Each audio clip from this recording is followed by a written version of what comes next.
Hey, what's happening, everybody? It's me, Crazyfrankie, and I'd like to welcome you to my Week 9 for key game picks. Before I get into that, a little bit of some quick thoughts from week number 8. Once again, we ended up in another tie. Anybody who saw or was lucky to wake up early, like I was, I did actually wake up and watch that Redskins Bengals game. That game was in London. It was an earlier start. I mean, I'm on the West Coast, so I had to watch that game at 6:30 in the morning, which is crazy. But I did watch that game, and oh wow, for the second week in a row, what's going on with NFL kickers really? The Seattle Arizona game a week over 2 weeks ago, which ended 6-6, and now in this game here, Washington's kicker missed the game-winning field goal, and the game ended up 27-27 tie between these two teams. Now, really, I don't know if the overtime rules need to change a little bit, but if you want my honest opinion about that, I think it kind of does. I think it's time for the NFL. I don't really care now what anybody tells me, but I think it's time for the NFL to adopt the college overtime rule because it makes more sense. College football actually got it right more than the NFL did. And this is why I do agree with a lot of people out there who say that they need to adopt the college overtime rules, and I kind of agree with that. They really, really need to change it. Enough with these ties. Somebody has to win. Anyways, the rest of the thoughts from week number 8. Obviously, something is wrong with the Minnesota Vikings. They laid a huge egg in Soldier Field against the Bears, and this was a team that looked like they was going to be the class of the NFC conference.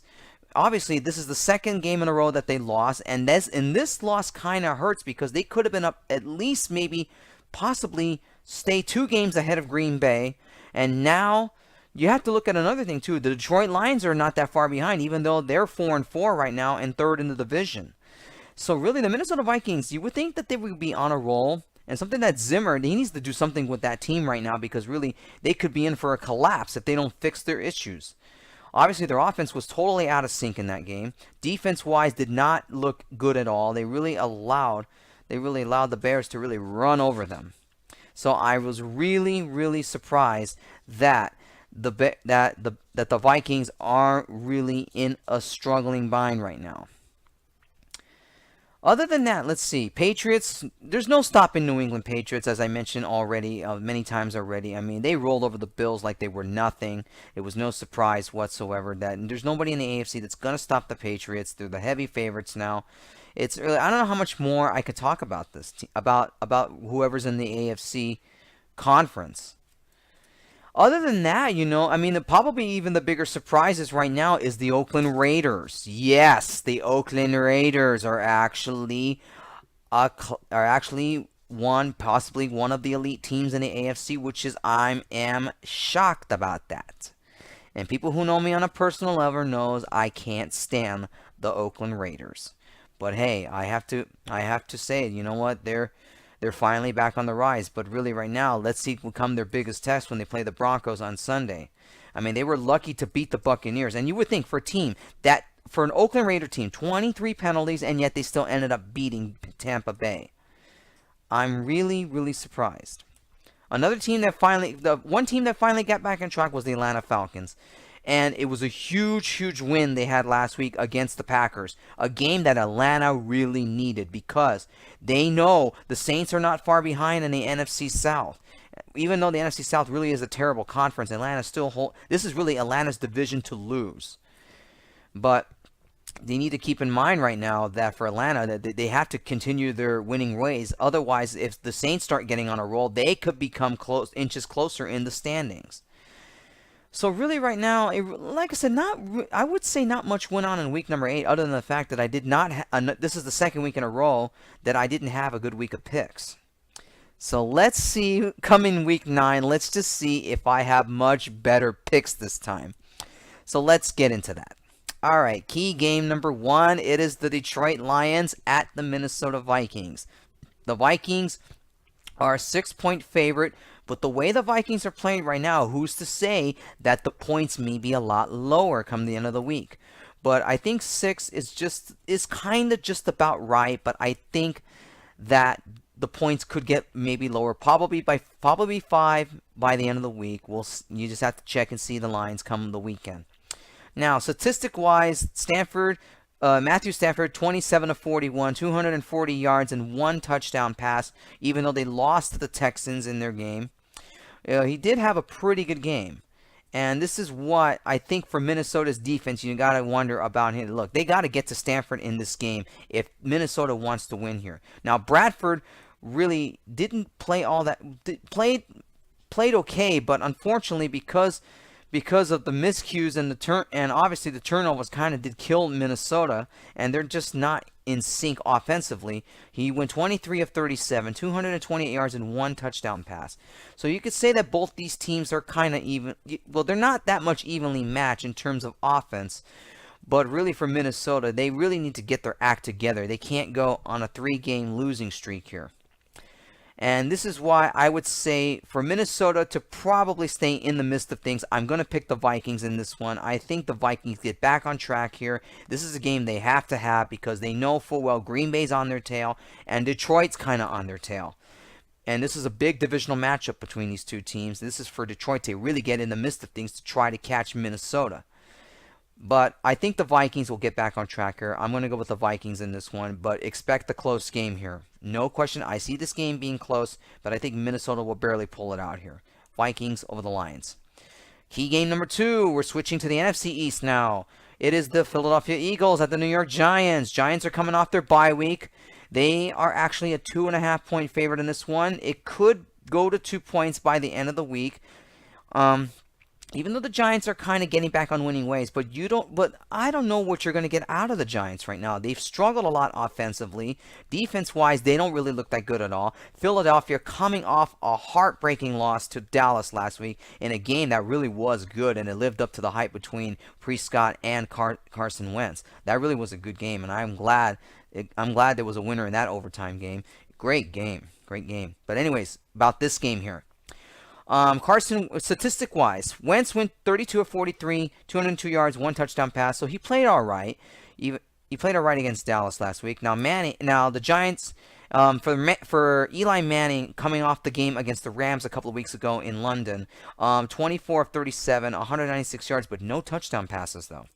So really, these two teams, you could say they're evenly matched here. This is a hard pick and a very big game for both these teams, especially for Philadelphia right now. They're tied with the Giants for second place right now, and it's going to really come down the stretch to see who is going to be in second place to try to at least catch up to the Dallas Cowboys here. So this is a big game for both these teams here. I'm really not convinced of what we're going to get out of the Giants, though, because they've really struggled offensively and defensively these last few weeks, even though they won their games.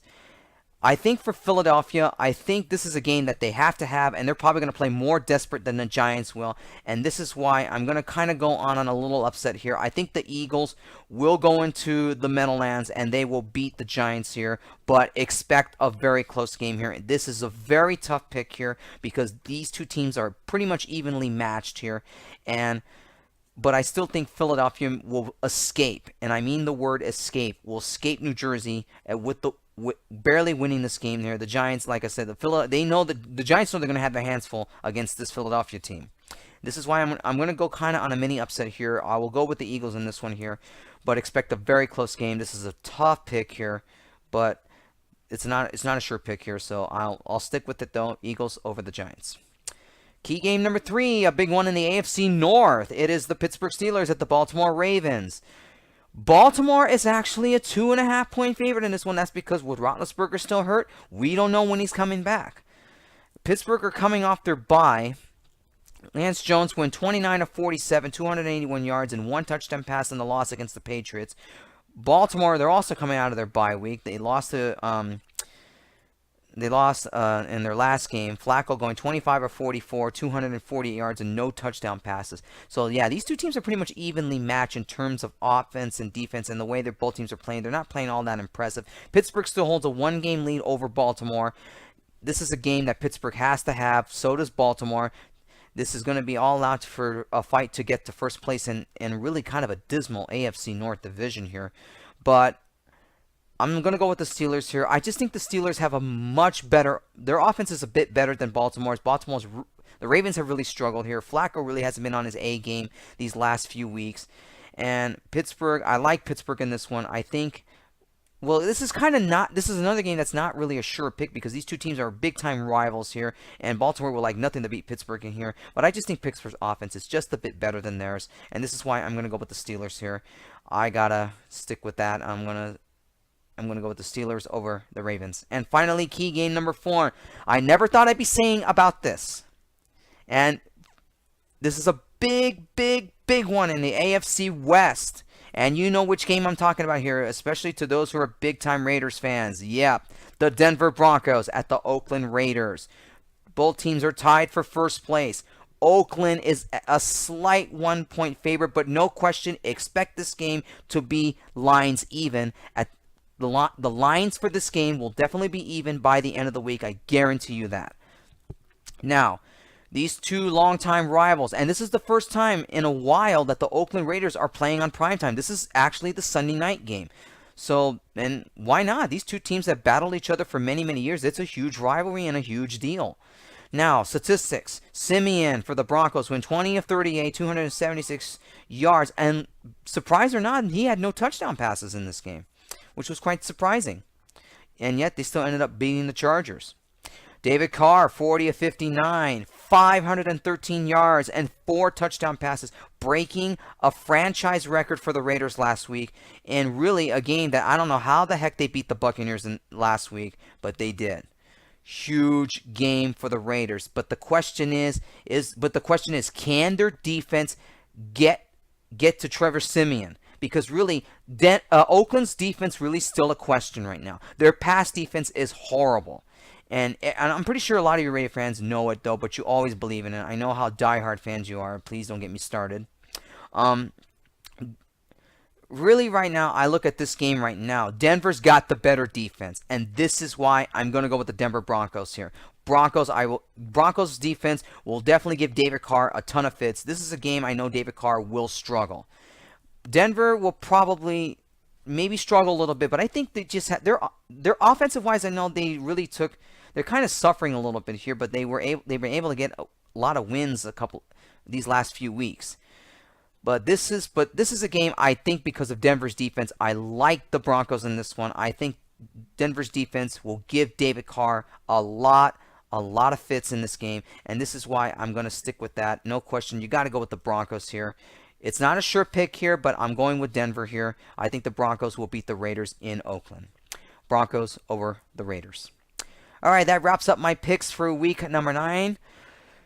For all of the week 9 NFL lines, including my picks for week number 9, go to thesportblog.blogspot.com. Remember, my video goes up first, and then my blog post goes up after that, after the video gets posted here on YouTube. I will see you all next week when I talk about my picks for week number 10. Until then, take care and enjoy your football weekend.